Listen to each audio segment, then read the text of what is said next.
जय महाराष्ट्र मित्रांनो, मी जानवी आणि तुम्ही बघताय न्यू महाराष्ट्र टाइम्स। महाराष्ट्राच्या राजकारणातील सगळ्यात मोठी घडामोड जो बदल घडवते महाराष्ट्रात ती आली आहे थेट दिल्लीतून, देशाच्या राजधानीतून। उद्धव ठाकरे यांच्या शिवसेनेचा अखेर दिल्लीत पहिला भगवा झेंडा, भाजपचा झेंडा उतरवून त्या ठिकाणी ठाकरेंच्या शिवसेनेचा शानदार दिमागदार विजय। अखेर उद्धव ठाकरे, दिल्लीत तर ठाकरेंची। दिल्लीच्या या संपूर्ण भागावर ती एकहाती सत्ता। जाणून घेऊया महाराष्ट्र राज्याच्या राजकारणातून आणि देशाच्या राजकारणातून दिल्लीतून आलेली सगळ्यात मोठी अपडेट, ज्या बातमीकडे सध्या अवघ्या महाराष्ट्राचं लक्ष लागलं होतं। गेल्या 3 महिन्यांपासून या निवडणुकीकडे कसं पाहताय, तर असं विचारल्यानंतर उद्धव ठाकरेंनी म्हटलं होतं, महाराष्ट्राच्या बाहेरचा जो शिवसैनिक आहे तो कडवट हिंदुत्ववादी आहे, तो नक्कीच शिवसेनेला या भागामध्ये विजय प्राप्त करून देईल, अशी ठाकरेंची प्रतिक्रिया आली होती। आणि त्यालाच अनुसरून भाजपचा मात्र अक्षरशः चुराडा त्या संपूर्ण निवडणुकीत झालाय। उद्धव ठाकरे यांच्या शिवसेनेने अगदी त्या भागामध्ये आपलं निर्विवाद वर्चस्व सिद्ध केलंय। सविस्तर बातमी जाणून घेऊया। देशाच्या राजधानीतून ठाकरेंचा भगवा झेंडा। मित्रांनो, शिवसेना प्रमुख श्रीमान बाळासाहेब ठाकरे यांनी निर्माण केलेली शिवसेना फक्त महाराष्ट्रापुरते नव्हती, तर ती संपूर्ण देशभर कशी पसरली होती याचे मूर्तिमंत उदाहरण आज महाराष्ट्रातील कडवट निष्ठावान शिवसैनिक लोकांसमोर आज आलेला आहे। मित्रांनो, ठाकरेंची शिवसेना ही नुसती मराठीसाठी नाही, तर महाराष्ट्रामध्ये मराठीसाठी आग्रही, तर देशपातळीवर ती हिंदुत्वासाठी आणि राष्ट्रीय तत्वासाठी आग्रही राहील, अशी रास्त भूमिका शिवसेना प्रमुख बाळासाहेब ठाकरे यांनी 50 वर्षांपूर्वी घेतली होती। आणि त्यालाच अनुसरून आजही त्यांचा दरारा महाराष्ट्रात नाही, भारतातच नाही, तर पाकिस्तानमध्ये देखील शिवसेना प्रमुखांचा दरारा आजही आहे। आज देखील शिवसेनेने पाकिस्तानची व्याप्त महाराष्ट्रात देशात होऊ देणार नाही असा इशारा दिल्यानंतर पाकिस्तानची आज भारतात कुठेही होत नाही असा दरारा फक्त एकाच राष्ट्रीय पक्षाचा आहे, एकाच राज्य पातळीवर पक्षाचा आहे, तो म्हणजे शिवसेना। मित्रांनो, आता बघूया राज्य पातळीवरील शिवसेना प्रमुख उद्धव साहेब ठाकरे या पक्षाने थेट दिल्लीच्या तख्तावर कसा फडकवला आपला सर्वात मोठा भगवा झेंडा। आता येऊया आपल्या बातमीकडे।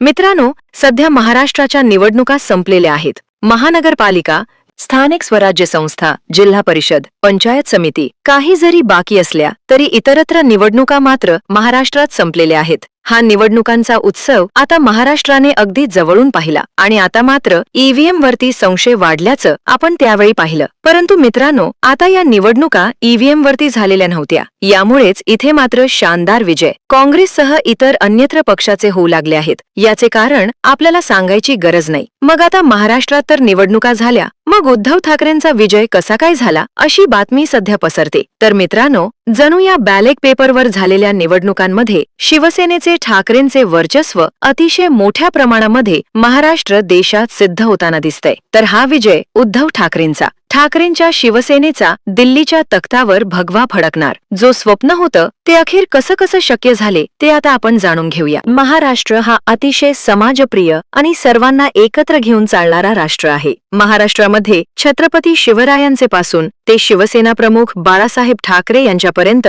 सर्व धर्मीयांना, सर्व जाती धर्मांना एकत्र बांधून शिवसेना प्रमुखांनी आपली शिवसेना पुढे घेऊन जाण्याचा प्रयत्न केला होता। महाराष्ट्रामध्ये राष्ट्रीयत्व हेच आहे, हेच आमचं हिंदुत्व, अशी भूमिका घेऊन शिवसेना प्रमुख बाळासाहेब ठाकरे यांनी आपला शिवसेना पक्ष पुढे घेऊन गेले होते। परंतु शिवसेना जम्मू काश्मीर पासून ते खाली कन्याकुमारी पासून पर्यंत, गुजरात पासून ते इकडे हिमाचल अरुणाचल प्रदेश पर्यंत संपूर्ण राज्यामध्ये शिवसेनेच्या शाखा आजही आपल्याला पाहायला मिळतात। शिवसेना हा एकमेव असा कडवट हिंदुत्ववादी पक्ष म्हणून त्याच्याकडे पाहिले जाते, जो भारत देशामध्ये सगळ्याच राज्यामध्ये शिवसेनेला गणलं जातं। आणि याचीच ओळख आता शिवसेना प्रमुखांनी आपली अजरामर केली असून यामुळेच ठाकरेंच्या शिवसेनेला महाराष्ट्र सोडून देशाच्या इतरत्र भागामध्ये आपला जबरदस्त भगवा झेंडा फडकवण्याची वेळ आली होती। आणि यावेळेस मात्र भाजपचा अक्षरशः चुराडा, इतर राजकीय पक्षांचा देखील अतिशय दारुण पराभव करण्यामध्ये उद्धव ठाकरेंच्या शिवसेनेला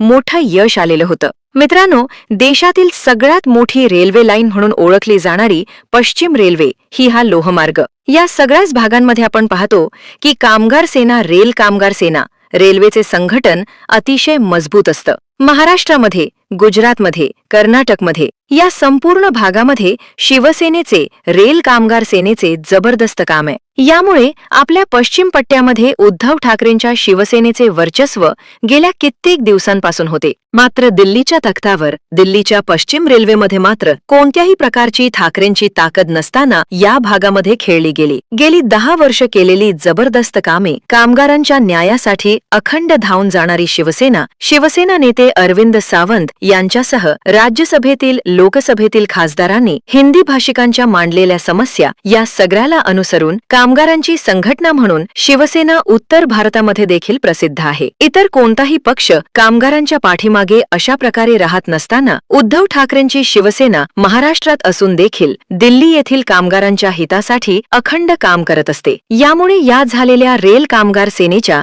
जवळजवळ 27 पैकी 26 ठिकाणी उद्धव ठाकरे यांच्या शिवसेनेचा भगवा झेंडा फडकला आहे. त्यामुळे दिल्लीच्या रेल कामगार सेनेमध्ये उद्धव ठाकरे यांनी पहिल्यांदाच खातं खोलत या भागामध्ये आपलं वर्चस्व. सगळीकडे भाजपची सत्ता येत असताना मात्र बॅलेट पेपरवर मात्र भाजपला धक्क्यावर धक्के बसतात. तेलंगणामध्ये झालेला विजय हा देखील काँग्रेसचा आणि इतर पक्षांचा खूप मोठा विजय मानला जात आहे. तेलंगणा येथे स्थानिक स्वराज्य संस्थांच्या निवडणुकांमध्ये बॅलेट पेपरवर झालेल्या निवडणुका भाजपला प्रचंड दुखावल्या. आणि आता देखील मित्रांनो, दिल्लीसह वेगवेगळ्या राज्यांमध्ये आता होत आहेत बजेटवर निवडणुका. या निवडणुकांमध्ये भाजपला जबरदस्त धक्क्यावर धक्के बसत आहेत. मात्र ईव्हीएम वरती भाजपा जिंकते आणि या सगळ्या निवडणुकांमध्ये दिल्लीवरती ठाकरेंचा पहिल्यांदाच हा भगवा झेंडा फडकला. यामुळे ठाकरे यांचे वर्चस्व दिल्ली या ठिकाणी पहिल्यांदाच आले आणि हा विजय मात्र शिवसैनिकांचा असल्याचं ठाकरे यांनी म्हटलं आहे. तेथील सामान्य शिवसैनिक, निष्ठावान शिवसैनिक यांनी गेली 5 वर्ष घरात न राहता प्रचंड रस्त्यावरची लढाई जिंकली. त्या रस्त्यावरच्या लढाईमध्ये कामगारांचं हित जोपासलं आणि त्याच कामगारांनी आज शिवसेनेला दिल्लीवर आपला भगवा झेंडा 27 पैकी 26 जागी फडकवण्यात यश मिळवून दिलं. हीच खरी शिवसेनेची ताकद असल्याचं ठाकरे यांनी यावेळी म्हटलंय. लवकरच मातोश्री या ठिकाणी सगळ्या विजयी विद्यार्थ्यांचा सत्कार सोहळा होईल. आणि मित्रांनो, हा विजय मात्र उद्धव ठाकरेंनी सर्वसामान्य शिवसैनिकांसाठी दिलेला आहे. भाजपची मात्र या भागात हवा गुल झाल्यापासून काँग्रेसला देखील इथे काहीच यश मिळालं. मात्र कामगारांसाठी लढणारी संघटना म्हणून शिवसेना ओळखली जाते. याच शिवसेनेने या भागामध्ये आपलं पहिल्यांदाच वर्चस्व सिद्ध केल्यामुळे ठाकरे यांनी आता सबंध देशामध्ये आपण लढणार असल्याची घोषणा केली आहे. मित्रांनो, हा उद्धव ठाकरेंच्या शिवसेनेचा पहिला शानदार विजय म्हणावा लागेल, जो महाराष्ट्राच्या बाहेर ठाकरेंनी आता विजयाची नोंद करायला सुरुवात केली आहे. मित्रांनो, याबद्दल आपल्या प्रतिक्रिया द्या. धन्यवाद.